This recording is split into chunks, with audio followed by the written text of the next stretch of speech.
مفتی محمود احمد صاحب قبلہ مصباح قادری تشریف لا چکے ہیں. آپ حضرات بغیر سماعت فرمائیں.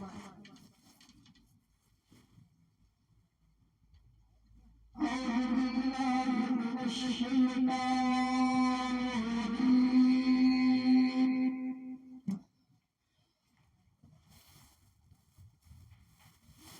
بسم الله الرحمن الرحيم.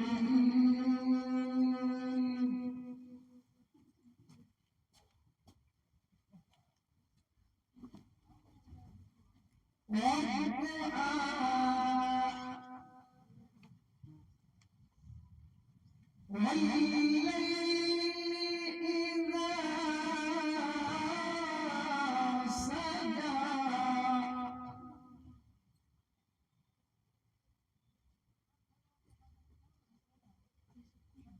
ما ودعك ربك وما قلى.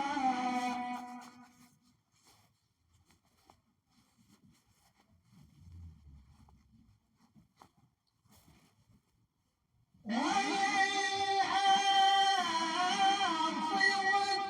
خير لك من الأولى.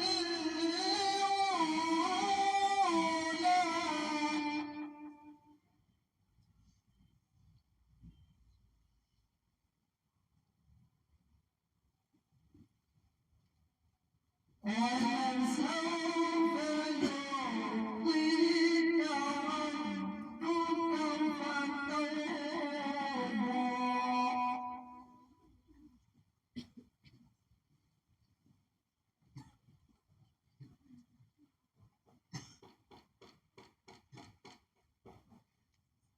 ألم يجدك يتيما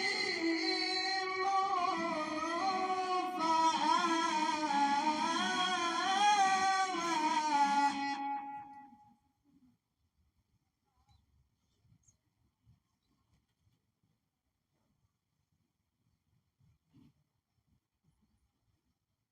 ووجدك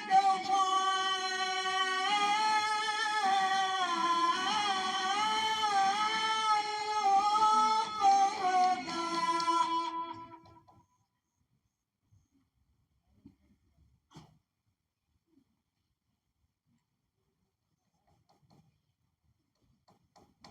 ووجدك عائلا فأغنى.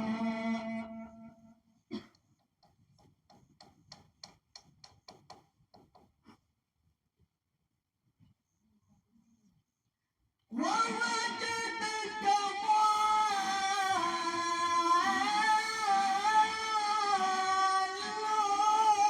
فهدى.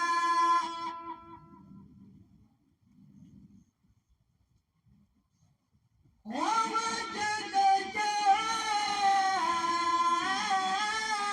عائلا فأغنى.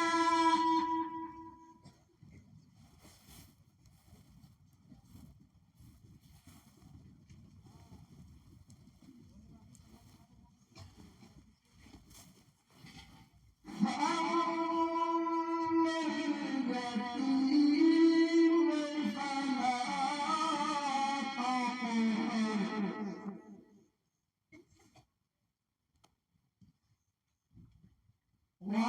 وأما السائل فلا تنهر.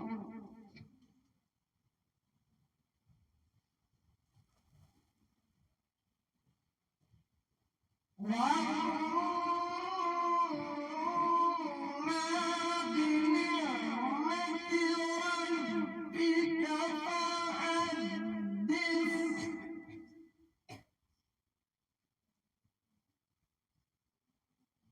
وأما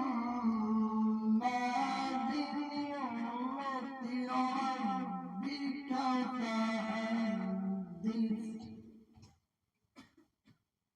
أعوذ بالله. صدق الله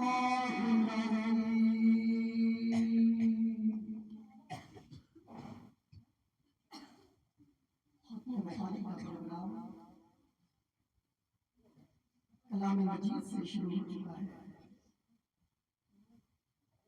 ختم بخاری زندگی کا ایک عظیم سرمایہ ہوتا ہے۔ آپ نے افتتاحی بخاری کے موقع سے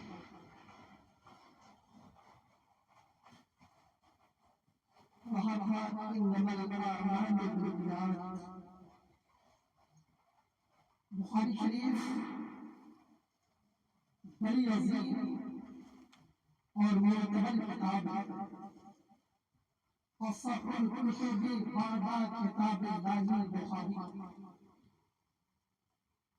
قرآن مجید فرقان حمید کے بعد سب سے بڑی اور عظیم کتاب بخاری شریف ہے، جو نیت سے پڑھے جائے، بخاری شریف کی حدیثیں پڑھی جائے، اللہ تبارک و تعالی تکمیل فرماتا ہے۔ آج ایک عظیم دن ہے، ہمارے اور آپ کے لیے بڑی مشرف اور فرحت کا دن ہے کہ ختم بخاری کی تقریب ملی ہے اور صوفی باصفا عالم باعمل حضرت علامہ مفتی محمود صاحب قبلہ تشریف لائے ہیں اور انہی کی زبان فیض ترجمان سے ختم بخاری کی تقریب ہو رہی ہے۔ تشریف لا چکے ہیں۔ میں حضرت کی بارگاہ میں ادب کے ساتھ گزارش کر رہا ہوں کہ تشریف لائیں اور اس پروگرام کو آگے بڑھائیں۔ نعرہ تکبیر۔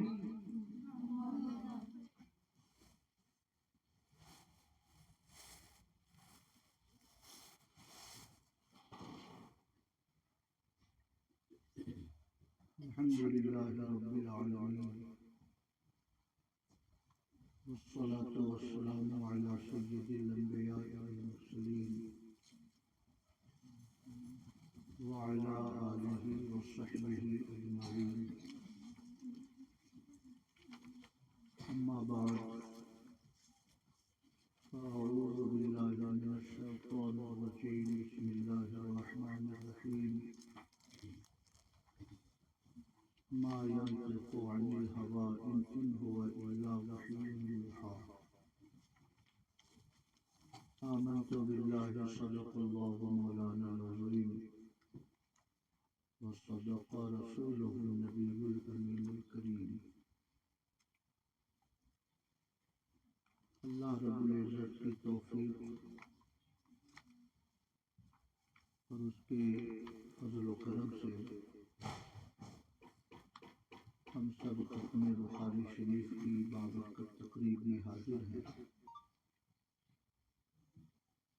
انشاءاللہ چند منٹوں کے بعد بخاری شریف کی آخری حدیث کا درس ہم سب لوگ سماعت کریں گے اور بخاری شریف کے اسباق کی تکمیل کی جائے گی۔ حدیث کی تلاوت اور درس کے آغاز سے پہلے کچھ ابتدائی اور تمہیدی گفتگو عرض کرنا ضروری ہے۔ آپ سب نے 6 مہینے یا سال بھر بخاری شریف کا سبق پڑھا ہے، تو آپ یہ جان چکے ہوں گے کہ بخاری شریف قرآن مقدس کے بعد سب سے افضل ترین اور سب سے صحیح ترین کتاب قرار دی جاتی ہے۔ اس کتاب کے لکھنے والے امام محمد اسماعیل بخاری ہیں۔ بخارا میں پیدا ہوئے، 194 ہجری میں آپ کی پیدائش ہوئی اور 256 ہجری میں آپ کا وصال ہوا۔ 194 میں 6 شامل کیے جائے تو 200 کا عدد پورا ہوتا ہے، اور 56 سال یعنی کل 62 سال کی عمر گزار کر آپ اس دنیا سے تشریف لے گئے۔ آپ کے سوانح نگاروں نے یہ لکھا ہے کہ بچپن میں آپ نابینا تھے، آپ کی روشنی سے محروم تھے، جس کی وجہ سے آپ کی والدہ ہمیشہ پریشان رہتی تھی اور آپ کی بینائی کے لیے دعا کرتی تھی۔ اللہ رب العزت نے آپ کی دعا قبول فرمائی اور خواب میں حضرت ابراہیم علیہ السلام تشریف لائے اور انہوں نے یہ خوشخبری سنائی کہ تمہارے بیٹے کو اللہ پاک نے بینائی عطا فرما دی ہے۔ حضرت ابراہیم علیہ السلام کی بشارت کے عین مطابق صبح کو جب امام محمد بن اسماعیل بیدار ہوئے تو آپ کی آنکھوں کی بینائی واپس ہو چکی تھی۔ اس سے 2 باتیں ظاہر ہوتی ہیں۔ پہلی بات یہ کہ اللہ رب العزت ماں کی دعاؤں کو قبول فرماتا ہے، اور بالعموم جو بینائی چلی جائے وہ واپس نہیں آتی، مگر اللہ پاک ماں کی دعاؤں کی برکت سے ختم شدہ بینائی کو بھی اپنے کرم سے واپس فرما دیا کرتا ہے۔ دوسری بات یہ سمجھ میں آئی کہ اللہ رب العزت کو چونکہ دین متین کی خدمت کا ایک بڑا کام لینا تھا،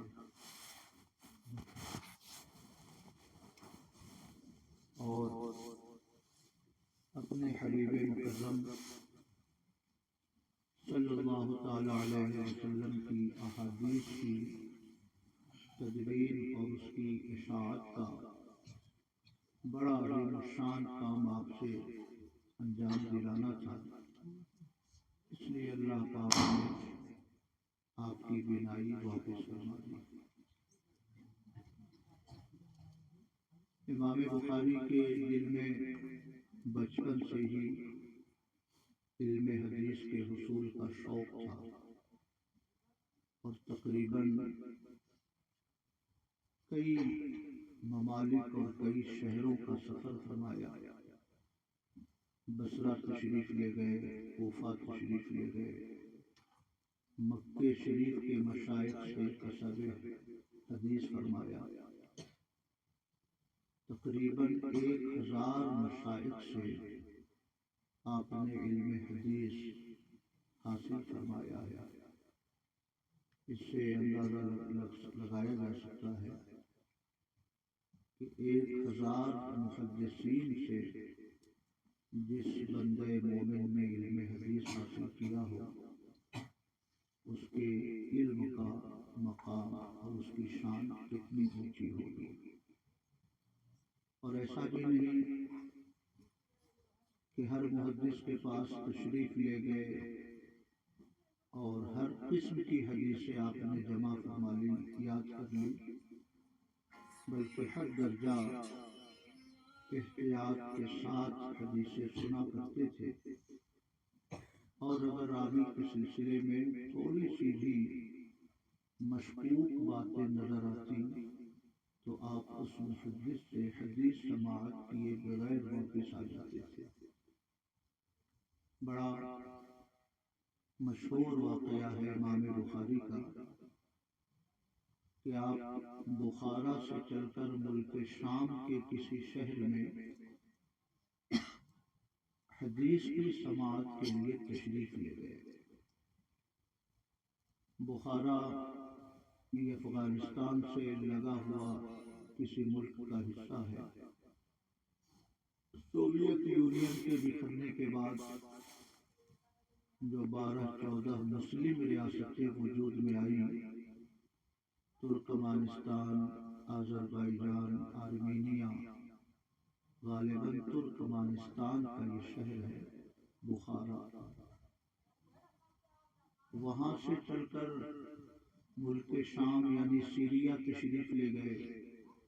ہفتوں کا سفر رہا ہوگا، رات کو پہنچے، آرام فرمایا۔ جن کے گھر تشریف لے گئے تھے ان سے ارشاد فرمایا کہ آپ کے پاس ایک حدیث ہے، مجھے معلوم ہوا ہے کہ اس حدیث کی روایت آپ تنہا فرماتے ہیں، اسی حدیث کی سماعت کے لیے میں آپ کے پاس آیا۔ صبح کو واپسی کا سامان تیار کرنے لگے، جس جانور سے تشریف لے گئے تھے اس پہ کجاوا باندھنے لگے۔ محدث کو حیرت ہوئی، ارشاد فرمایا کہ آپ اتنا لمبا سفر کر کے آئے اور جس حدیث کی سماعت کے لیے آپ آئے تھے اس حدیث کو سنے بغیر تو واپس جا رہے ہیں۔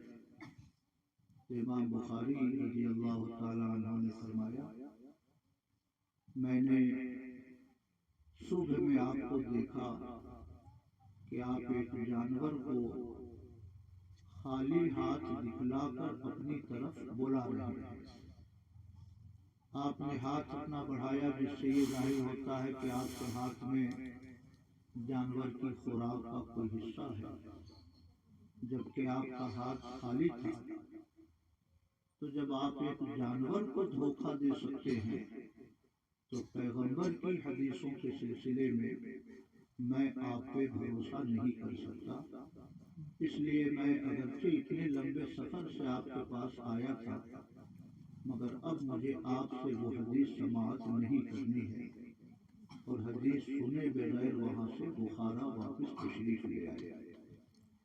اس سے یہ اندازہ ہوتا ہے کہ امام بخاری نے 1000 محدثین سے حدیث سماعت فرمائی، مگر ایسا نہیں کہ رطب و یابس، ضعیف و قوی ہر قسم کی حدیث سماعت کر لی ہیں، بلکہ مکمل احتیاط، مکمل تفتیش کے بعد ہی آپ نے حدیثوں کی سماعت فرمائی، اور جن محدثین کے بارے میں، جن راویوں کے بارے میں ذرا سا بھی شبہ ہوا کہ ان کی عدالت مشکوک ہے یا ان کی قوت سماعت اعلیٰ درجے کی نہیں ہے، یا حدیثوں کے سلسلے میں یہ تدلیس اور تلبیس کرتے ہیں، تو ایسے محدثین سے امام بخاری نے حدیث سماعت نہیں کی، یا سماعت کی تو ان کی حدیثوں کو آپ نے اپنے مجموعے میں نقل نہیں فرمایا ہے۔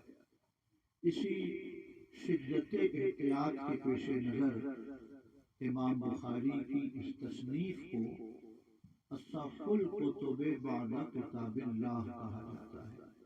کتاب اللہ کے بعد دنیا کی صحیح ترین کتاب یہ صحیح البخاری ہے۔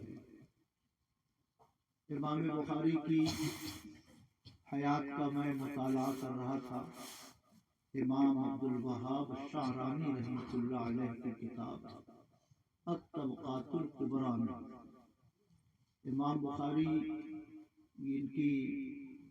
ان کا وصال 974 ہجری میں، دنیا تصوف کے بڑے مشہور عالم ہیں، صوفی ہیں، صاحب کشف بزرگ ہیں۔ ان کی لکھی ہوئی میزان الشریعت الکبریٰ اور الیواقیت والجواہر فی عقائد الاکابر یہ دنیا کی مشہور ترین کتابوں میں شمار کی جاتی ہے۔ الطبقات الکبریٰ، اس میں انہوں نے امام بخاری کے سلسلے میں نقل کیا کہ امام بخاری فرماتے ہیں کہ جب سے مجھے یہ معلوم ہوا کہ غیبت کرنا حرام ہے، میں نے آج تک کسی انسان کی غیبت نہیں کی ہے۔ اور آگے لکھا کہ اللہ کی رحمت سے مجھے امید ہے کہ وہ قیامت کے دن کسی شخص کی غیبت کے سلسلے میں مجھ سے مواخذہ نہیں فرمائے گا۔ سبحان اللہ۔ میں آپ کی توجہ اس بات کی طرف مبذول کرنا چاہتا ہوں کہ بالعموم امام بخاری کے علم و فضل کا تذکرہ ہوتا ہے، امام بخاری کی شدت احتیاط کے تذکرے کیے جاتے ہیں، مگر ان کی زندگی کا یہ بڑا روشن پہلو ہے۔ ارشاد فرمایا کہ جب سے مجھے معلوم ہوا کہ غیبت حرام ہے، میں نے آج تک کسی انسان کی غیبت نہیں کی ہے۔ سبحان اللہ۔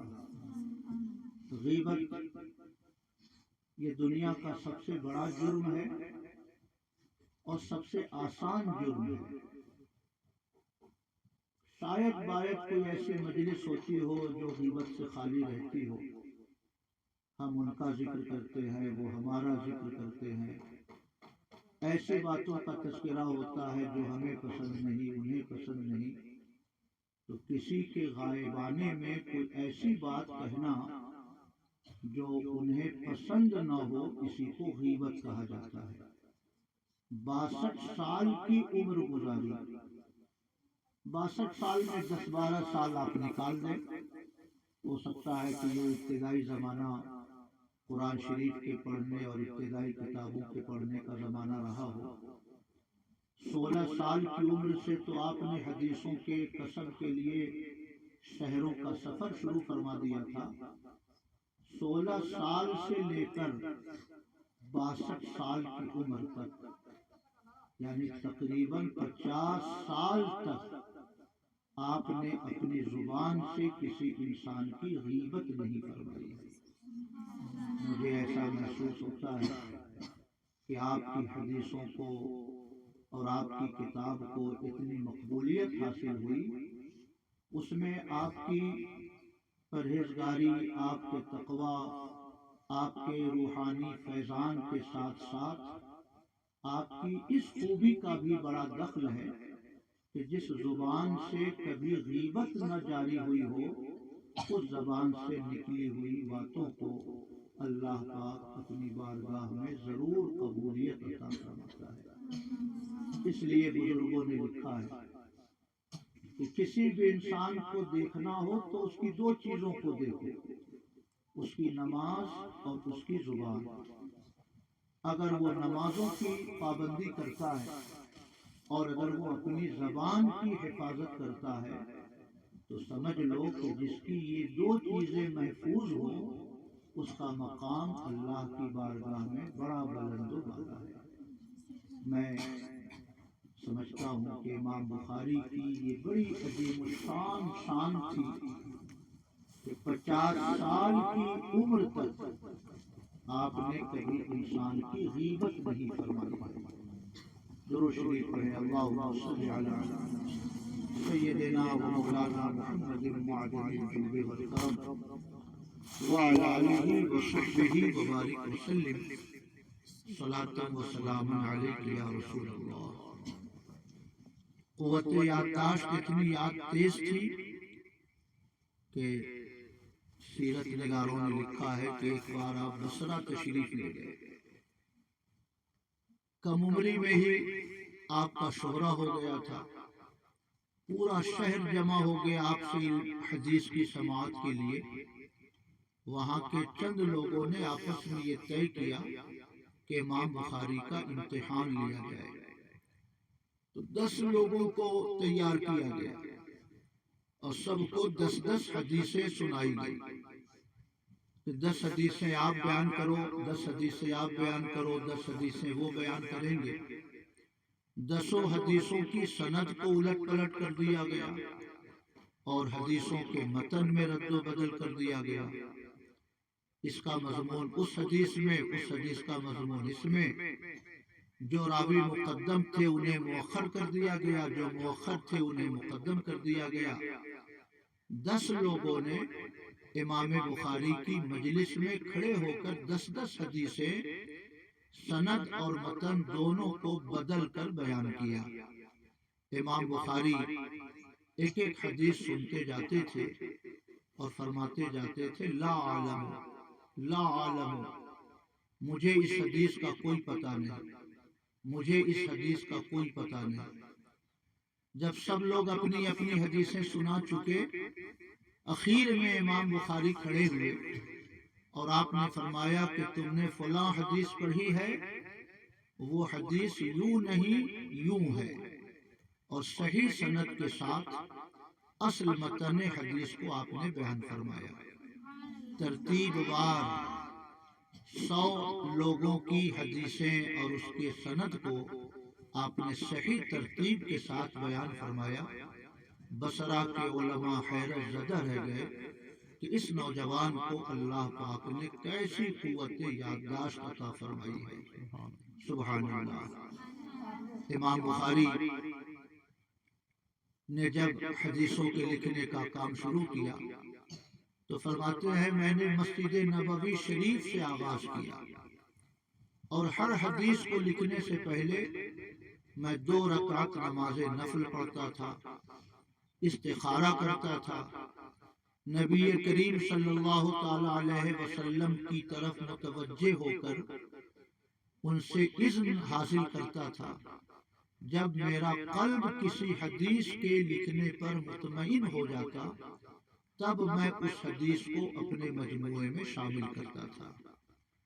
ہر حدیث سے پہلے 2 رکعت نماز نفل۔ سبحان اللہ۔ بعض علماء فرماتے ہیں کہ 7273 حدیثیں اس کتاب میں امام بخاری نے جمع فرمائی ہیں۔ بعض محدثین نے 8200 کے قریب حدیثیں نقل بیان فرمائی ہیں۔ اگر آپ 7200 حدیثیں ہی سمجھ لیں تو گویا 72 دونا 14,000 ہوتا ہے۔ 14,000 نفل نمازیں پڑھ کر امام بخاری نے اس کتاب کی حدیثوں کو نقل فرمایا۔ سبحان اللہ۔ اس لیے صدیاں گزر گئیں۔ 256 میں امام بخاری کا وصال ہوا، آج 1446 ہجری کا زمانہ گزر رہا ہے، یعنی تقریباً 1200 سال گزر گئے، مگر آج تک اصح الکتب ہونے کا شرف صرف امام بخاری کی اسی کتاب کو حاصل ہے۔ یہ شان نہ کسی دوسری کتاب کو مل سکی اور نہ انشاءاللہ مستقبل میں یہ شرف کسی دوسری کتاب کو مل سکے گا انشاءاللہ۔ اس سلسلے میں ایک ضمنی بات میں عرض کر دوں، ختم بخاری شریف کی مجلسوں کا اہتمام اس لیے کیا جاتا ہے کیونکہ کئی محدثین نے یہ بات لکھی ہے کہ جس مجلس میں بخاری شریف کی آخری حدیث پڑھی جائے اس مجلس کی دعاؤں کو اللہ رب العزت قبول فرماتا ہے۔ اس لیے عالم عرب میں ختم بخاری شریف کی مجلسوں کا اہتمام ہے یا نہیں مجھے نہیں معلوم، مگر بر صغیر کے شہروں میں اور ممالک میں کثرت کے ساتھ ختم بخاری شریف کی مجلس منعقد کی جاتی ہے، بلکہ اہل سنت سے زیادہ وہابیوں اور دیوبندیوں کے یہاں ختم بخاری شریف کی مجلس منعقد ہوتی ہے۔ آپ یوٹیوب پر سرچ کریں تو 50 تقریریں آپ کو مل جائیں گی جس میں بدعقیدوں نے ختم بخاری شریف کی مجلس سے منعقد کر کے تقریریں کی ہے اور ختم بخاری شریف کی مجلس منعقد کی ہے۔ اس سے اہل سنت کے اس موقف کو تقویت حاصل ہوتی ہے کہ جو کام پیغمبر کے زمانے میں نہ ہو ہر کام ناجائز نہیں ہوتا، کیونکہ آقا کے زمانے میں نہ بخاری شریف تھی نہ بخاری شریف کے درس کا کوئی سسٹم تھا۔ آقا کریم کا وصال 11ویں ہجری میں ہوا اور امام بخاری نے صحیح البخاری کی تصنیف فرمائی ہے 250 ہجری کے آس پاس۔ تو حضور کے زمانے میں ختم بخاری شریف کی مجلس منعقد کیسے ہو سکتی ہے؟ یہ نیا کام ہے جس کو بدعت کہا جاتا ہے۔ لیکن ہر بدعت اگر ناجائز ہوتی تو ختم بخاری شریف کی تقریب بھی ناجائز ہوتی، مگر الحمدللہ شرق سے لے کے غرب تک، شمال سے لے کے جنوب تک پوری امت مسلمہ بخاری شریف کی تقریب منعقد کرتی ہے، اور ہزارہ افراد اس مجلس میں شریک ہوتے ہیں۔ یہ اس بات کی روشن دلیل ہے کہ ہر کام جو نبی کے زمانے میں نہ ہو، بعد میں شروع ہوا ہو، ہر کام ناجائز نہیں ہوتا۔ اگر وہ کام دین کے فائدے کا ہو تو اچھا ہوتا ہے، اور وہ کام دین کو نقصان پہنچانے والا ہو تو ناجائز ہوتا ہے۔ اس سے ہم اہل سنت اپنے موقف کو آسانی سے ثابت کر سکتے ہیں کہ مزارات اولیاء پہ حاضری، انبیاء کرام اور مرسلین عظام کے لیے نیاز کا اہتمام، ربیع الاول شریف کے موقع پر جلوس محمدی کا اہتمام، یہ سارے کام نئے ہیں جس کو دین کی اصطلاح میں بدعت کہا جاتا ہے، لیکن اس سے دین کا کوئی نقصان نہیں بلکہ دین کا فائدہ ہے۔ اس لیے اگر ختم بخاری کی تقریب منعقد کرنا جائز ہے تو نبی کی پیدائش کے موقع پر جلوس نکالنا بھی ضرور جائز ہے، مزارات اولیاء کی حاضری بھی ضرور جائز ہے، کیونکہ ان چیزوں سے دین کو نقصان نہیں بلکہ دین کو قوت ملا کرتی ہے۔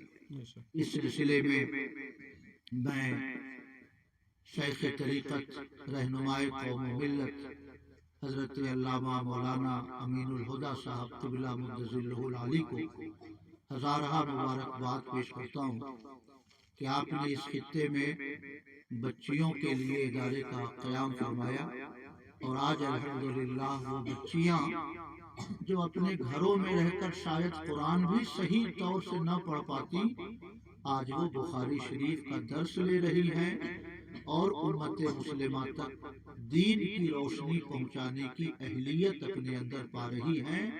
یہ حضور امین ملت کا کرم ہے۔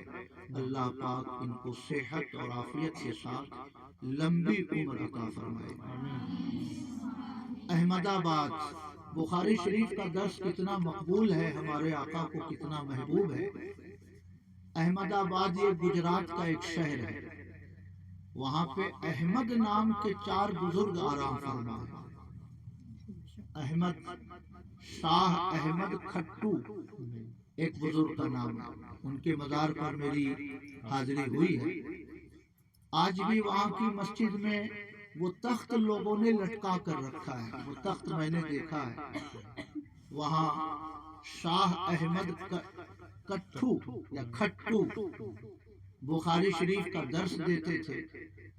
ایک بار ان کی طبیعت ناساز ہو گئی، طبیعت کے ناساز ہونے کی وجہ سے وہ درس بخاری کے لیے مسجد میں تشریف نہ لا سکے، مگر طلبہ کو خبر نہیں تھی کہ آج ہمارے استاذ کی طبیعت ناساز ہے۔ وہ اپنے مقررہ وقت کے اعتبار سے وہ مجلس میں آ کر بیٹھ گئے۔ اب انہوں نے دیکھا کہ تخت پر ہمارے شیخ بیٹھے ہیں اور وہ بخاری شریف کا درس دے رہے ہیں۔ ایک روز 2 روز کے بعد جب ان کے شیخ احمد کھٹو تشریف لائے تو انہوں نے معذرت کے طور پہ فرمایا کہ میری طبیعت ناساز تھی، جس کی وجہ سے میں 2 روز آپ حضرات کے درس کے لیے یہاں حاضر نہ ہو سکا۔ تو طلباء نے عرض کیا حضور آپ تو روزانہ تشریف لا رہے ہیں، آپ نے کل بھی درس دیا ہے، پرسوں بھی آپ نے درس دیا ہے، آپ یہ کیسی بات ارشاد فرما رہے ہیں؟ تو شیخ احمد کھٹو کو بڑی حیرت ہوئی، مراقبہ فرمایا تو انہیں اشارہ فرمایا گیا کہ تمہارے غائبانے میں نبی کریم صلی اللہ علیہ وسلم نے تمہارے مسند پہ بیٹھ کر بخاری شریف کا درس دیا۔ سبحان اللہ۔ شیخ احمد کھٹو نے اس تخت کو محفوظ فرمانے کا حکم ارشاد فرمایا، اور آج بھی احمد آباد کی جامع مسجد میں وہ تخت فضا میں لٹکا کر، چھت سے لٹکا کر اس کو رکھا گیا ہے، کہ جس تخت پر ہمارے آقا نے بخاری شریف کا درس دیا ہو اس تخت پر کسی دوسرے کا بیٹھنا مناسب نہیں ہے۔ تو آج بھی وہاں جانے والے لوگ اس مسجد میں حاضر ہو کر اس تخت کی زیارت کرتے ہیں جس تخت پر ہمارے آقا نے بخاری شریف کا درس دیا تھا۔ سبحان اللہ۔ اس لیے میں آپ سب کو بھی مبارکباد پیش کرتا ہوں۔ میں اب درس کا آغاز کرتا ہوں، عبارت پڑھتا ہوں۔ بسم اللہ الرحمن الرحیم۔ باب قول اللہ وَنَزَعُ الْمَوَازِينَ الْقِسْطَ لِيَوْمِ الْقِيَامَةِ وَأَنَّ أَعْمَالَ بَنِي آدَمَ وَقَوْلَهُمْ يُوزَنُ۔ وقال مجاہد القسطاس العدل بالرومیة ويقال القسط مصدر المقسط وهو العادل وأما القاسط فهو الجائر۔ حدثنا أحمد بن أشعب قال حدثنا محمد بن فضيل عن عمارة بن القعقاع عن أبي زرعة عن أبي هريرة رضي الله تعالى عنه قال قال النبي صلى الله عليه وسلم كلمتان حبيبتان إلى الرحمن خفيفتان على اللسان ثقيلتان في الميزان سبحان الله وبحمده سبحان الله العظيم۔ یہ میں نے آخری حدیث کی عبارت پڑھی، اب ترجمہ دیکھیں۔ یہ باب ہے اللہ رب العزت کے اس قول کے سلسلے میں۔ اللہ پاک نے فرمایا وَنَزَعُ الْمَوَازِينَ الْقِسْطَ لِيَوْمِ الْقِيَامَةِ۔ یہ قرآن مقدس کی آیت شریفہ کو امام بخاری نے نقل فرمایا ہے۔ وَنَزَعُ الْمَوَازِينَ الْقِسْطَ، اور ہم انصاف کا ترازو رکھیں گے قیامت کے دن۔ یہ اصل میں ایک فرقہ گزرا ہے معتزلہ۔ حضرت حسن بصری رضی اللہ تعالیٰ عنہ کے زمانے میں اس فرقے کا وجود ہوا۔ ان کا یہ بڑا مشہور نظریہ ہے کہ اعمال نہیں تولے جا سکتے، کیونکہ کون انسان کیا عمل کرتا ہے یہ اعمال آراز کے قبیل سے ہے اور عرض کو نہیں تولا جا سکتا۔ اس لیے ان کا یہ نظریہ ہے کہ قیامت کے دن اعمال کے تولنے کا کوئی فائدہ نہیں، یہ خلاف حکمت ہے، اور اعمال یہ آراز میں سے ہیں۔ کسی مادی چیز کو تولا جا سکتا ہے، جسمانی چیز کو تولا جا سکتا ہے، جو شے غیر مادی ہو اس کو تولنا ممکن نہیں ہے۔ اسی فرقے کے رد کے لیے امام بخاری نے اس آیت کریمہ کو نقل فرمایا ہے۔ اللہ پاک ارشاد فرماتا ہے وَنَزَعُ الْمَوَازِينَ الْقِسْطَ لِيَوْمِ الْقِيَامَةِ، ہم قیامت کے دن انصاف کا ترازو رکھیں گے۔ تو جب اللہ پاک ارشاد فرما رہا ہے کہ ہم انصاف کا ترازو رکھیں گے تو پھر اس کا انکار کرنا اور اعمال کے تولے جانے کا انکار کرنا یہ اہل سنت کے موقف کے خلاف ہے۔ اس سلسلے میں علماء اہل سنت یہ ارشاد فرماتے ہیں کہ معتزلہ کا یہ کہنا کہ اعمال آراز کے قبیل سے ہیں اور آراز کو نہیں تولا جا سکتا، تو اس کا پہلا جواب یہ دیا جا سکتا ہے کہ ہو سکتا ہے اللہ پاک اعمال کو جسم عطا فرما دے اور اعمال جسم کی شکل میں ظاہر ہو قیامت کے دن، اور اللہ رب العزت انہیں اجسام کے تولنے کا حکم ارشاد فرمائے۔ دوسری وضاحت یہ کی جاتی ہے کہ اعمال کے تولنے کا معنی یہ ہے کہ اعمال جن صحیفوں میں لکھے جاتے ہیں، جس رجسٹر میں کرامن کاتبین بنو آدم کے اعمال لکھتے ہیں، قیامت کے دن وہ رجسٹر تولے جائیں گے۔ تو اعمال خود نہیں تولے جائیں گے بلکہ اعمال کے رجسٹر تولے جائیں گے۔ اس سلسلے میں وہ حدیث بھی بیان کی جاتی ہے، آقا کریم صلی اللہ تعالی علیہ وسلم سے منقول ہے کہ قیامت کے دن ایک شخص آئے گا، اس کے اعمال تولے جائیں گے، نیکیاں کم ہو جائیں گی، گناہوں کی تعداد بڑھ جائے گی۔ اللہ رب العزت ارشاد فرمائے گا، اے بنو آدم، کیا ہمارے فرشتوں نے تمہارے اعمال کے لکھنے میں کوئی کمی بیشی کی ہے؟ وہ بندہ عرض کرے گا، مولا نہیں، جو میرے اعمال تھے فرشتوں نے وہی لکھا ہے۔ اللہ پاک ارشاد فرمائے گا کہ کیا ہم نے یا ہمارے فرشتوں نے تمہارے اوپر کوئی ظلم کیا؟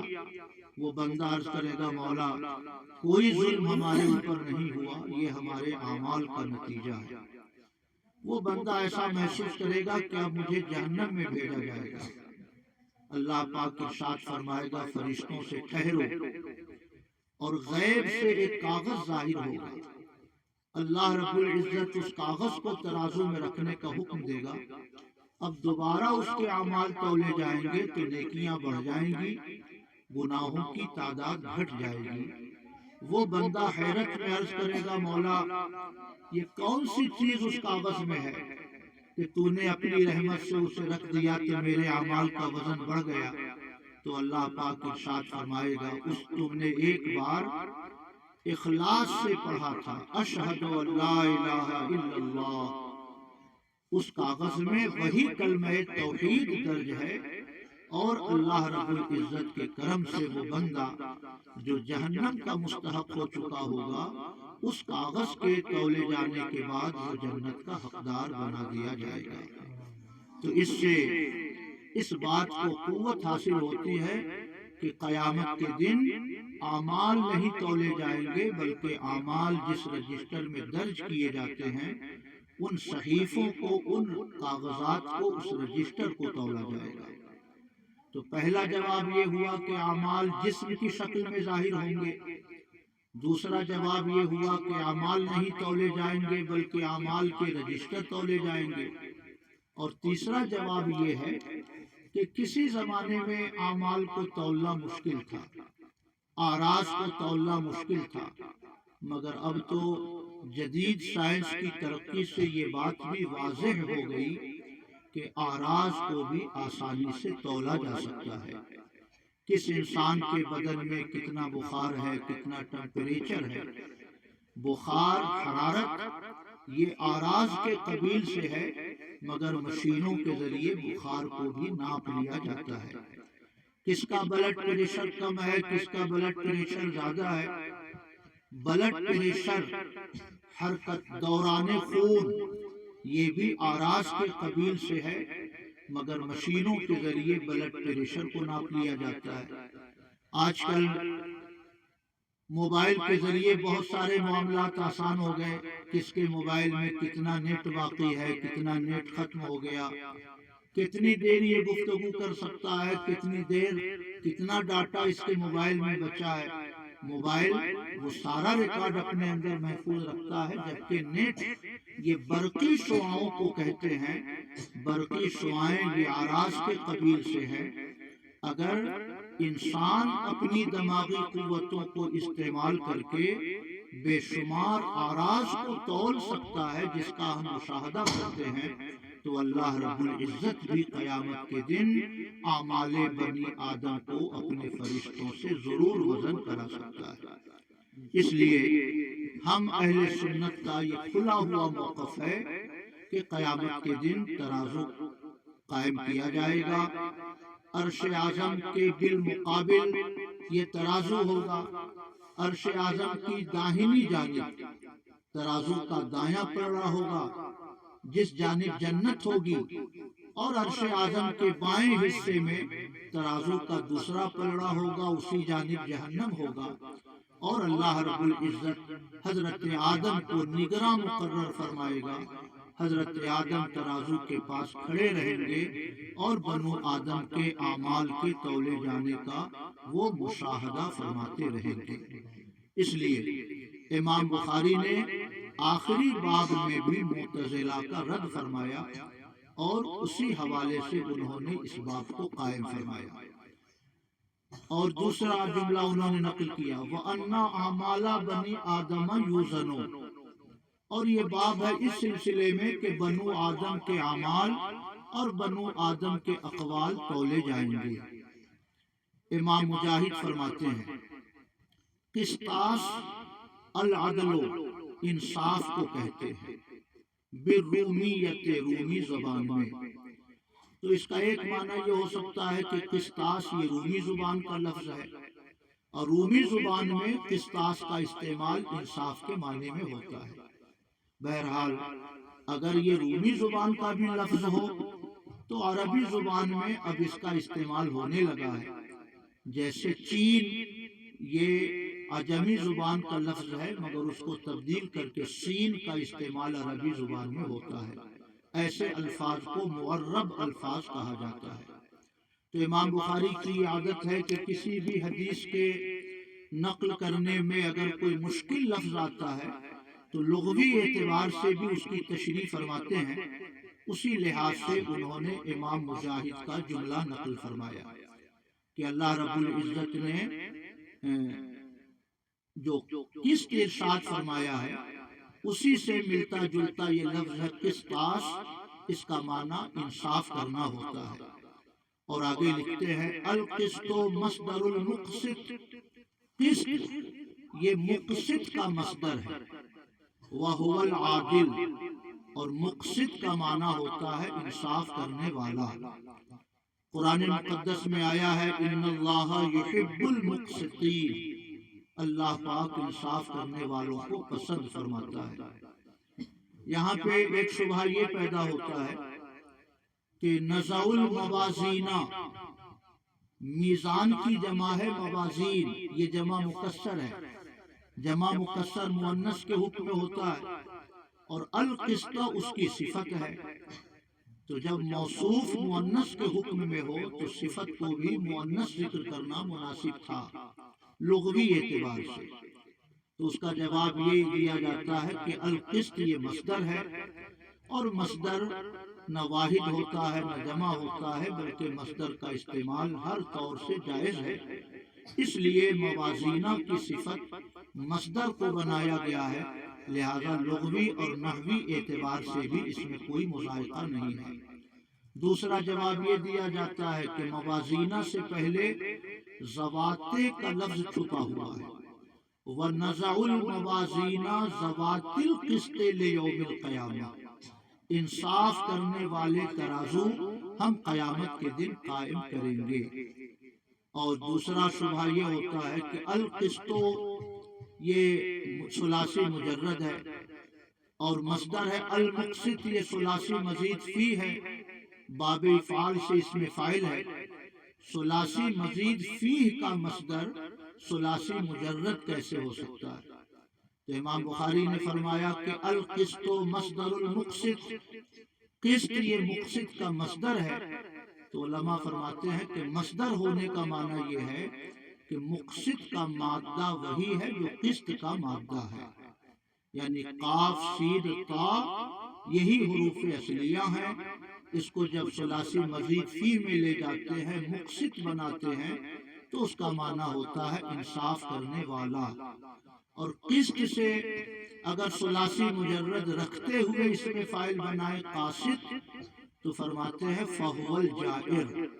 اب ایسی صورت میں قاسط کا معنی انصاف کرنے والا نہیں ہوتا ہے بلکہ ظلم کرنے والا ہوتا ہے۔ تو گویا لفظ قسط دو متضاد معنی پہ مشتمل ہے، قسط کا معنی ظلم کرنا بھی اور قسط کا معنی انصاف کرنا بھی۔ قسط سے اگر ثلاثی مزید فی کا اس میں فاعل بنایا جائے تو اس کا معنی ہوتا ہے انصاف کرنے والا، اور اگر قسط سے ثلاثی مجرد کا اس میں فاعل بنایا جائے قاسط تو اس کا معنی ہوتا ہے ظلم کرنے والا۔ یہ لفظی تشریح تھی جو امام بخاری نے بیان فرمائی۔ اب حدیث کے الفاظ میں پڑھتا ہوں۔ حدثنا احمد بن اشقابہ یہ اشکاب کسی محدث کے والد کا نام ہے، امام احمد کے والد کا نام ہے۔ اشکابہ بھی پڑھا جاتا ہے، اشکابہ بھی پڑھا جاتا ہے۔ اگر یہ عجمی زبان کا لفظ ہو تو عالمیت اور عجمہ کے سبب یہ لفظ غیر منصرف ہوگا، اشکابہ۔ اور اگر عربی زبان کا لفظ اسے مانا جائے تو منصرف ہوگا، اشکابن۔ مگر بخاری شریف میں جو اعراب نقل کیا گیا ہے اشکابہ، اس سے ظاہر ہے کہ یہ غیر منصرف ہے، اور غیر منصرف ہونے کی دو وجہیں ہوتی ہیں۔ اس میں ایک وجہ علمیت ہے اور دوسری وجہ عجمہ ہے۔ وہ فرماتے ہیں حدثنا محمد بن فضیل عن عمارة بن القعقاع عن ابی زرعۃ عن ابی ہریرہ۔ وہ روایت کرتے حضرت محمد ابن فضیل روایت کرتے ہیں عمارہ ابن قعقاع سے، وہ روایت کرتے ہیں حضرت ابو زرعہ سے، وہ روایت کرتے ہیں حضرت ابو ہریرہ سے۔ وہ فرماتے ہیں کہ نبی صلی اللہ علیہ وسلم نے فرمایا کلمتان حبیبتان الی الرحمن، دو الفاظ ہیں جو اللہ رب العزت کو بے حد پسند ہیں، خفیفتان علی اللسان، جو زبان کے لیے بڑے ہلکے پھلکے ہیں، ثقیلتان فی المیزان، جو ترازو کے لیے بڑے بھاری بھرکم ہیں، سبحان اللہ و بحمدہ سبحان اللہ العظیم۔ امام بخاری نے سب سے پہلی حدیث نقل فرمائی انما الاعمال بالنیات کی۔ اس میں اشارہ یہ تھا کہ جب ہر عمل کا اعتبار نیتوں سے ہے تو علم دین حاصل کرنے والوں کو بھی علم دین کے حصول سے پہلے اصلاح نیت کی کوشش کرنی چاہیے، نیت پاکیزہ بنا کر علوم دینیہ کو حاصل کرنا چاہیے۔ اور سب سے آخری حدیث جو نقل فرمائی وہ عمل سے متعلق ہے، جس میں سبحان اللہ و بحمدہ کی فضیلت ارشاد فرمائی گئی۔ اس میں اشارہ ہے کہ علم حاصل کرو تو نیتوں کو پاکیزہ بنا کر علم حاصل کرو، اور آخری حدیث میں اشارہ ہے اس بات کی طرف کہ محض علم حاصل نہ کرو بلکہ علم کے ساتھ ساتھ عمل کی روشنی بھی اپنی زندگی کے اندر ضرور شامل رکھو، کیونکہ اعمال سے انسانی زندگی کو عروج ملتا ہے، اللہ کی رضا ملتی ہے، اور انسان فلاح آخرت کا مستحق ہوتا ہے۔ خیر، چند جملے اس حدیث کے حوالے سے میں عرض کر دوں۔ کلمتان حبیبتان الی الرحمن، دو کلمے ہیں، تو لفظ کلمہ کا ظاہری معنی ہوتا ہے لفظ مفرد، مگر کبھی کبھی جملوں کو بھی کلمہ کہا جاتا ہے، جیسے لا الہ الا اللہ، یہ پورا جملہ ہے مگر اس کو کلمہ طیبہ کہا جاتا ہے۔ کلمہ کا معنی یہ کوئی لفظ مفرد نہیں ہے بلکہ پورا مستقل جملہ ہے لا الہ الا اللہ۔ تو کبھی کبھی بولا جاتا ہے کلمہ، مگر اس سے مراد کلمہ نہیں بلکہ کلام ہوتا ہے۔ اس حدیث شریف میں بھی کلمتان کا استعمال کلام آنے کے معنی میں ہے۔ دو جملے ہیں جو اللہ رب العزت کو بے حد پسند ہیں۔ ظاہر ہے کہ اللہ کو جو جملہ پسند ہو، اگر بندہ بھی وہی جملہ پڑھے تو وہ اللہ کا محبوب ہو جاتا ہے۔ اس لیے بزرگوں نے لکھا کہ صبح کو جو فرشتے تقسیم رزق کے لیے دنیا میں تشریف لاتے ہیں، ان فرشتوں کی تسبیح یہی تسبیح ہوتی ہے، سبحان اللہ و بحمدہ سبحان اللہ العظیم۔ امام عبد الوہاب شارانی نے اپنے مرشد حضرت علی خواص کے حوالے سے نقل فرمایا کہ صبح کو ظاہری رزق کی تقسیم ہوتی ہے اور عصر سے لے کے مغرب تک روحانی رزق کی تقسیم ہوتی ہے۔ اس لیے صبح سے لے کر طلوع آفتاب تک ہر انسان کو اللہ کے ذکر و فکر میں مشغول رہنا چاہیے، کیونکہ وہ رزق کی تقسیم کا وقت ہے۔ اگر انسان اس وقت اللہ کی تسبیح و تہلیل میں مشغول رہے تو وہ رزق کا زیادہ مستحق ہوتا ہے، اور اگر عصر سے لے کے مغرب تک بندہ مومن اللہ کی تسبیح و تحلیل میں مشغول رہے تو وہ باطنی رزق کا مستحق قرار دیا جاتا ہے۔ اس لیے طریقت کی اصطلاح میں یہ دونوں اوقات بڑے قیمتی ہیں، صبح صادق سے لے کر طلوع آفتاب تک اور عصر کی نماز سے لے کے مغرب تک، یہ دونوں اوقات بزرگوں کی اصطلاح میں بڑے قیمتی ہیں، اور ہمارے بزرگوں نے ہمیشہ ان اوقات کو خیر کے ساتھ گزارنے کی تلقین فرمائی ہے۔ کیونکہ یہ تسبیح ملائکہ ہے، اب آسمان سے جو فرشتے تشریف لاتے ہیں وہ پڑھتے رہتے ہیں سبحان اللہ و بحمدہ، سبحان اللہ العظیم۔ اب کسی گھر سے اسی تسبیح کی آواز فرشتوں کو سنائی دے تو فرشتے ان گھروں کی طرف محبت کی نظر فرماتے ہیں اور اذن الہی سے ان گھروں کے رزق میں اضافہ کر دیا جاتا ہے۔ اس لیے ہمارے بزرگوں نے فرمایا ہے کہ جو لوگ تنگی رزق میں مبتلا رہتے ہیں، بالعموم علماء، حفاظ، قراء، معلمات اور عالمات، جو رزق کی دشواریوں سے دوچار رہتے ہیں، انہیں ہمارے بزرگوں نے خصوصی طور سے ان تسبیحات کو صبح و شام پڑھنے کی تلقین فرمائی ہے۔ سبحان اللہ و بحمدہ، سبحان اللہ العظیم۔ سبحان اللہ یہ مفعول مطلق ہے، ہمیشہ اس کا استعمال اسی طور سے ہوتا ہے، فعل اس کا محذوف رہتا ہے۔ اس سے پہلے فعل چھپا ہوا ہے، نسبح سبحان اللہ، یعنی یہ وہ جملہ ہے کہ جس کے فعل کا محذوف رہنا واجب ہوتا ہے۔ ہم نسبح سبحان اللہ نہیں پڑھ سکتے، ہمارے اوپر واجب ہے کہ ہم سبحان اللہ ہی پڑھیں۔ خیر، تو سبحان اللہ سے پہلے فعل چھپا ہوا ہے نسبح سبحان اللہ، اور بحمدہ سے پہلے بھی فعل چھپا ہوا ہے ونحمد بحمدہ۔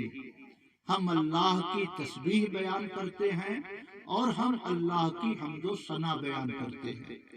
تسبیح اللہ رب العزت کو تمام عیوب سے پاک قرار دینا، یہ تسبیح ہے، اور اللہ تعالیٰ کے لیے تمام صفات کمالیہ کو ثابت کرنا، یہ حمد ہے۔ تو چونکہ اللہ جسم نہیں، اللہ عرض نہیں، اللہ انسانوں کی طرح اٹھتا نہیں، بیٹھتا نہیں، انسان حادث نہیں، اللہ حادث نہیں، اللہ فانی نہیں، یہ سب صفات سلبیہ ہیں۔ اور اللہ علم والا ہے، اللہ قدرت والا ہے، اللہ خالق ہے، اللہ رزاق ہے، یہ صفات ثبوتیہ ہیں۔ تو جب ہم سبحان اللہ پڑھتے ہیں تو اللہ تعالیٰ کے لیے صفات سلبیہ کو ثابت کرتے ہیں، اور جب ہم الحمدللہ پڑھتے ہیں تو اللہ پاک کے لیے صفات ثبوتیہ کو ثابت کرتے ہیں۔ کیونکہ ہم نے یہ دو جملے پڑھ کر صفات سلبیہ کو بھی ثابت کر لیا، اور اللہ کے لیے ہم نے صفات ثبوتیہ کو بھی ثابت کر دیا، اس لیے اس کی برکت انسانوں کو یہ ملتی ہے۔ بخاری شریف کی حدیث ہے، سبحان اللہ یملأ المیزان، بندہ جب اخلاص قلب سے سبحان اللہ کہتا ہے تو آدھا ترازو بھر جایا کرتا ہے۔ سبحان اللہ یہ آدھے ترازو کو بھر دیتا ہے۔ والحمدللہ یملأہ، اور جب بندہ اخلاص قلب سے الحمدللہ کہتا ہے تو پورا ترازو بھر جایا کرتا ہے۔ شارح بخاری علامہ مفتی شریف الحق صاحب قبلہ علیہ رحمہ فرماتے تھے کہ اس کا دو معنی ہو سکتا ہے کہ سبحان اللہ آدھا ترازو بھر دیتا ہے اور الحمدللہ پورا ترازو بھر دیتا ہے۔ تو الحمدللہ پورا ترازو بھر دیتا ہے کا مطلب یہ بھی ہو سکتا ہے کہ سبحان اللہ سے آدھا بھر گیا، اور جو بچا ہوا آدھا ہے وہ الحمدللہ سے بھر جاتا ہے۔ ایک معنی یہ ہو سکتا ہے، اور دوسرا معنی یہ بھی ہو سکتا ہے کہ الحمدللہ یہ تنہا بھی اگر کوئی بندہ پڑھے تو یہ پورے ترازو کو بھر دیا کرتا ہے۔ یہ دو تشریحیں وہ فرماتے تھے۔ یہ بات بھی ذہن نشین رہے کہ قیامت کے دن جو ترازو رکھا جائے گا وہ دنیاوی ترازو کے مثل نہیں ہوگا. وہ اس ترازو کی شان یہ ہوگی کہ اللہ کے پیغمبر نے فرمایا اگر ساتوں آسمان و زمین اس ترازو کے ایک پلڑے میں رکھ دیے جائیں تب بھی جیسے کسی جنگل میں لوہے کا کوئی ٹکڑا پڑا ہوا ہو، چاندی کا کوئی چھلا پڑا ہوا ہو، تو کسی لقدق میدان میں جیسے چاندی کے ٹکڑے کی کوئی حیثیت نہیں ہوتی، ویسے ہی قیامت کے دن جو ترازو رکھا جائے گا اس میں ساتوں آسمان و زمین کی بھی کوئی حیثیت نہیں ہوگی. سبحان اللہ، ساتوں آسمان و زمین جس ترازو کو نہ بھر سکیں، اگر بندہ سبحان اللہ و بحمدہ سبحان اللہ العظیم پڑھ لے، سبحان اللہ الحمدللہ کی تلاوت کر لے، تو اللہ پاک اپنے کرم سے اس ترازو کو بھر دیا کرتا ہے. یہ ہم سب کو اللہ رب العزت توفیق عطا فرمائے کہ ہم سب بھی اس کے ذکر و فکر میں مشغول رہیں، اپنے اوقات کو ضائع کرنے کے بجائے اپنے اوقات کا استعمال اللہ کے ذکر کے لیے کریں. خوبی قسمت سے آپ کے ادارے کے بانی شیخ طریقت رہنمائے قوم و ملت حضرت علامہ شاہ امین ملت ہیں، جو الحمدللہ شریعت کی روشنی بھی اپنے سینے میں رکھتے ہیں اور مشائخ بیت الانوار کے فیضان سے حضور امین ملت، حضور سراج ملت اور حضور شمس ملت کے فیضان کرم سے یہ اپنے سینے میں طریقت کی روشنی بھی رکھتے ہیں. اس لیے آپ تمام طالبات سے میں گزارش کرتا ہوں کہ کتابوں کے ذریعے علم ظاہر کا نور حاصل کریں اور اپنے بزرگوں کی سیرت طیبہ پڑھ کر اپنے باطن کو آباد کریں، کیونکہ جب تلک ظاہر اور باطن دونوں آباد نہیں ہوتے ہیں اس وقت تک انسان کو آخرت کی کامیابی نہیں ملتی ہے. میں دعا کرتا ہوں اللہ پاک ہم سب کو بزرگوں کے نقش قدم پر چلنے کی توفیق عطا فرمائے. ہم سب کو اللہ پاک اپنی تسبیح و تہلیل کی توفیق عطا فرمائے. وما علینا الا البلاغ.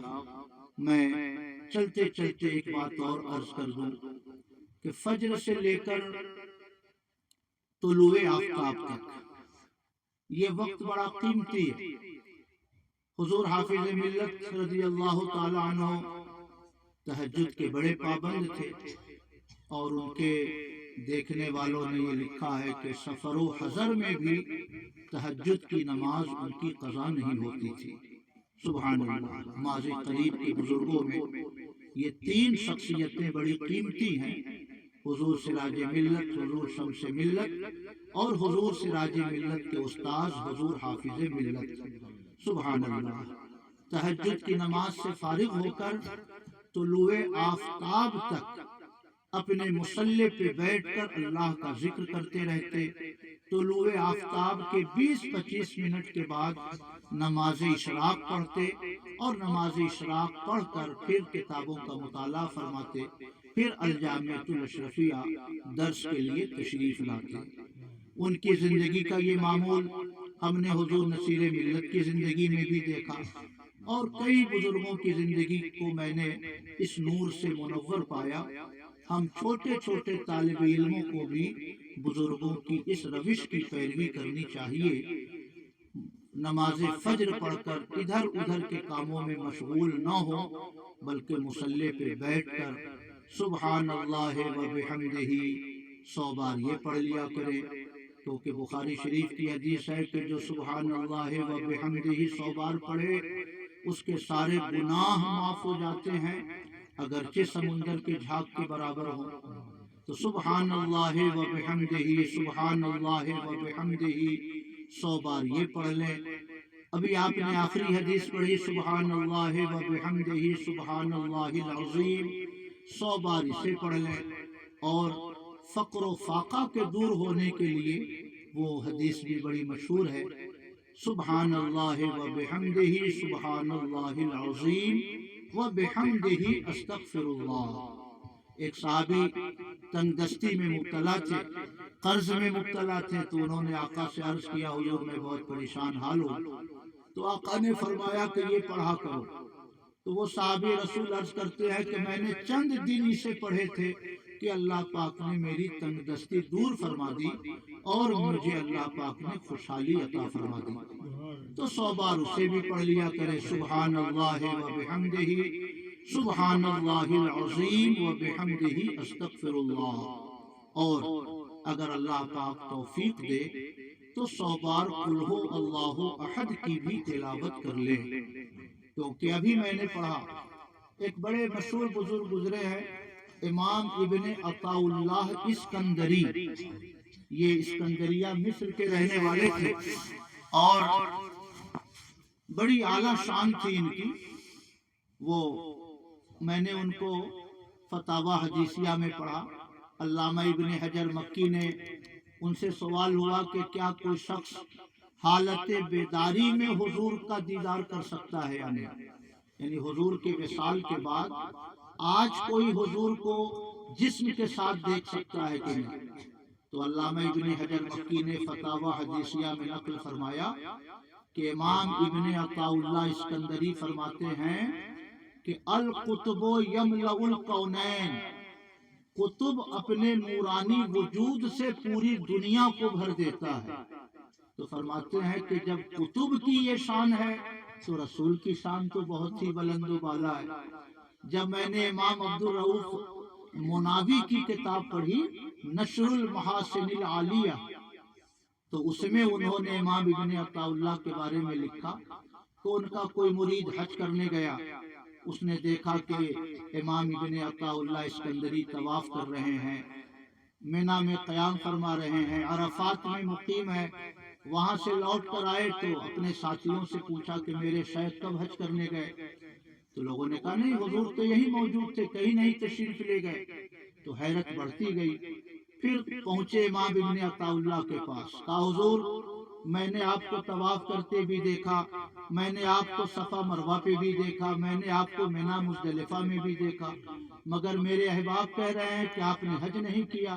تو امام ابن عطاء اللہ نے ان کے شبہے کو سمجھ کر فرمایا کہ لو دعوتنی من جوہر لاجبتک، اگر تم کسی دیوار کے سوراخ سے بھی مجھے پکارو گے تو میں تمہاری مدد کے لیے وہاں بھی حاضر ہو جاؤں گا۔ سبحان اللہ۔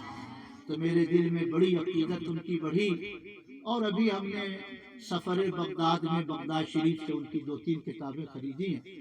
تو امام ابن عطاء اللہ اسکندری کی کتاب ہے مفتاح الفلاح، اس میں صبح کے جو اذکار آپ نے نقل فرمائے ہیں تو اس میں مختلف اذکار کو نقل فرمانے کے بعد لکھتے ہیں کہ ہو سکے تو صبح میں 100 بار قل ہو اللہ احد بھی پڑھا کرو، کیونکہ صبح میں اگر کسی سے گفتگو کیے بغیر قل ہو اللہ احد پڑھا جائے تو ہر بار قل ہو اللہ احد پڑھنے کے بدلے میں اللہ پاک 1 سال کے گناہ معاف فرماتا ہے۔ سبحان اللہ۔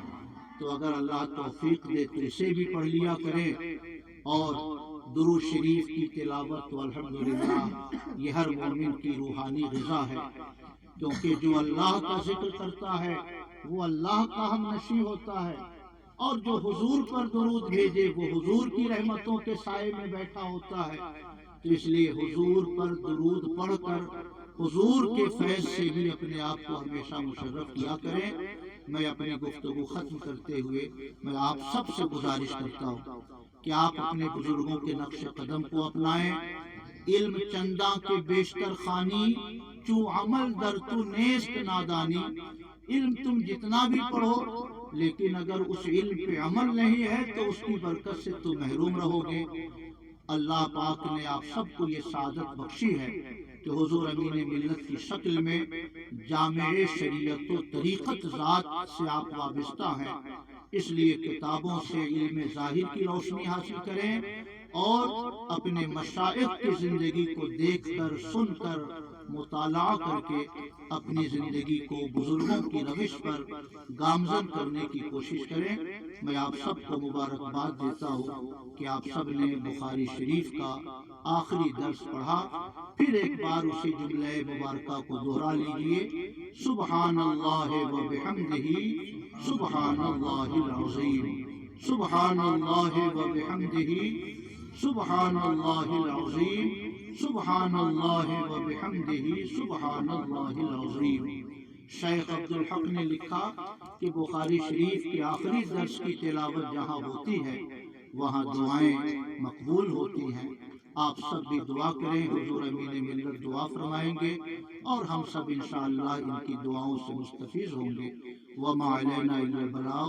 السلام علیکم ورحمۃ اللہ وبرکاتہ۔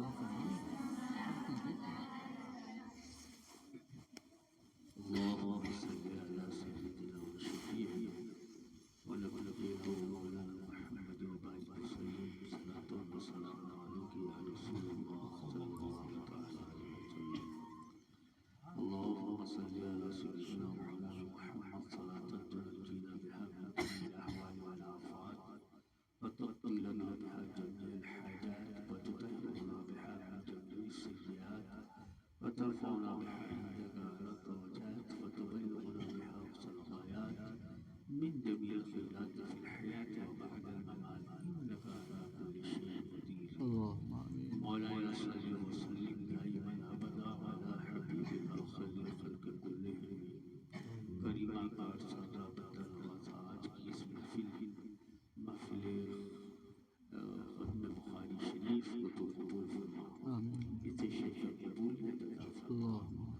رب کریم ہماری یہ بچیاں قوم کی شہزادیاں جو بہت ہی تھک کوششیں اور بہت ہی جافشانی لگن کے ساتھ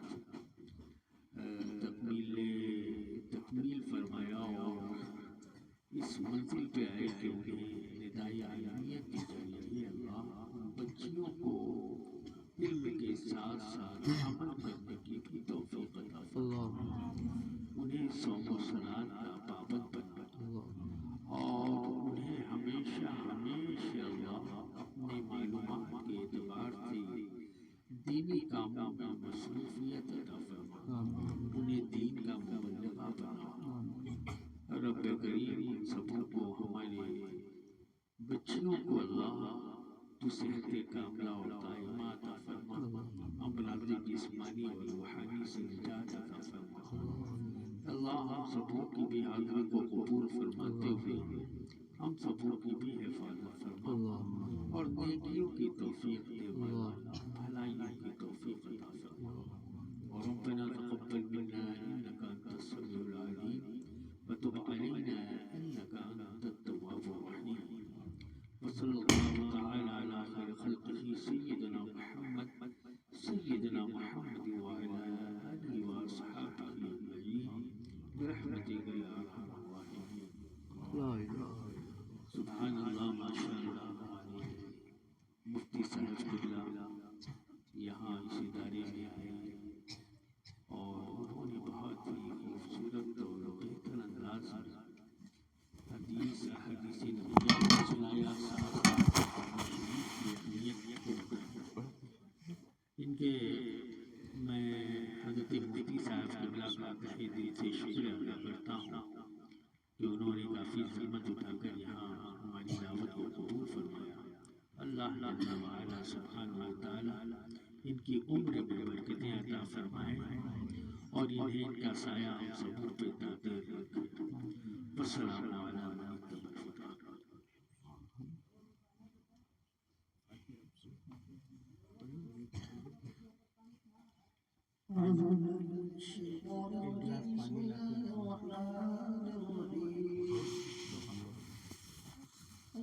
أولئك على هدى من ربهم وأولئك هم المفلحون. وإلهكم إله واحد لا إله إلا هو الرحمن الرحيم. إن رحمة الله قريب من المحسنين. وما أرسلناك إلا رحمة للعالمين.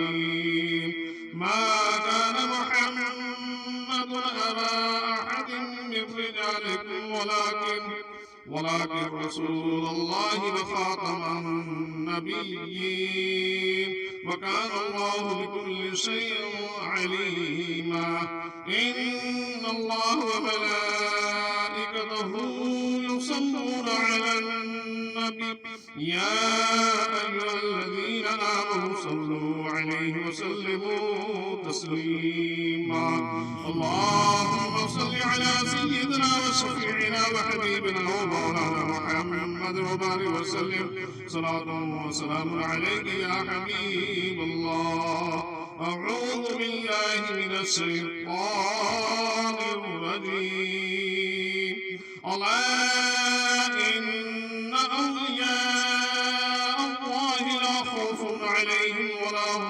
يحزنون الذين آمنوا وكانوا يتقون. اللهم صل على سيدنا ومولانا محمد معدن الجود والكرم. یا الہی رحم فرما مصطفیٰ کے واسطے، یا رسول اللہ کرم کیجئے خدا کے واسطے. مشکلیں حل کر سہے مشکل کشا کے واسطے، کربلائیں رکھ شہید کربلا کے واسطے.